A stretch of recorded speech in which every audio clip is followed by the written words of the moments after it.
What's up, guys? Welcome to Real Strength, realstrengthma.com. Just picked up a shit ton of zebra mats from a karate school that was downsizing a bit. They are getting away from grappling and focusing more on their kempo. So opportunity presented itself for me to pick up doubling our mat space. Now we just need to double our space. Something rolling around. So in this time of this fucking pandemic, we all had to do the right thing. And back in March when Italy, people were dying, there wasn't much information. I reluctantly was like, I don't want to close, let's see what happens. But then, you kind of follow the lead of the schools around you, and it was the right thing to do. And I still think it was the right thing to do. There's a lot of shitheads online now, acting like Monday morning quarterbacks in this. Like, the truth is, none of us had the luxury to pretend it wasn't happening and hope for the best. You had to do what was necessary to potentially save lives and do the right thing for your community. And the community meaning my members. At one point it was, is everybody going to get sick, and to what degree? We lost a friend, guy played football locally for my old team, became a friend of mine through that, and I started training him. Then he started training jiu-jitsu with us, and then his son did jiu-jitsu with us, and then, like a lot of guys, you get busy, and he stepped away from the jiu-jitsu, but we were still buddies and communicated, and he got sick and died about a month ago from complications of the COVID. And he's in his 30s. He was an athlete.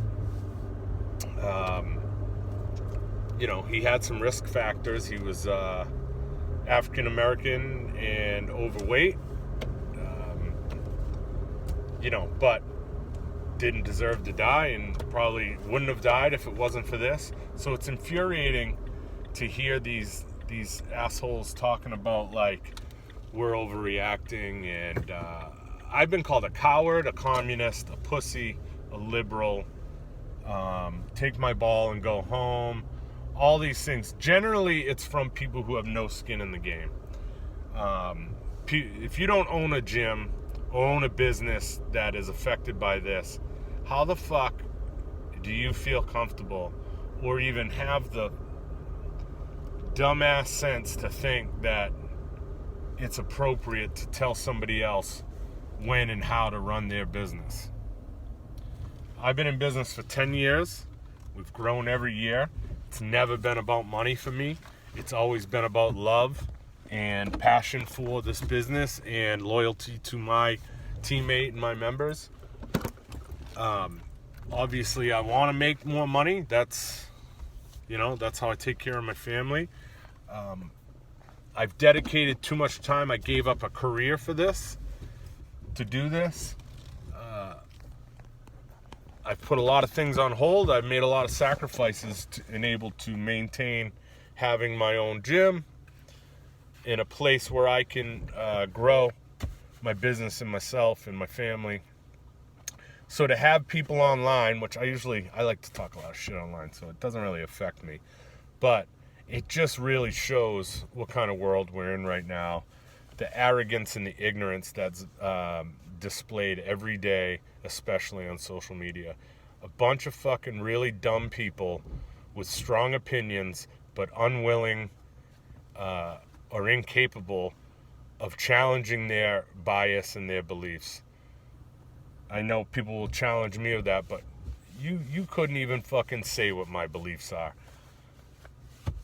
I think it's fucking stupid. to act like we should have just gambled our businesses and opened them up and kept them open, or before it's legal to just open up. I think people are being very short-sighted about this. I went out and bought all these mats for when things get better, so we can grow. But the last thing I'm going to fucking do is open my doors, get somebody sick, or give the government an opportunity to come and flex on me and take away from me everything I've owned. And everybody talks a bunch of shit like you're all going to get out there with muskets like Minutemen and fight the oppression. You're full of shit. Cut the shit. We all have to survive and do the right thing. Have empathy, understanding, care about your fellow man, work hard, and do your best. Outside of that, shut the fuck up. Peace.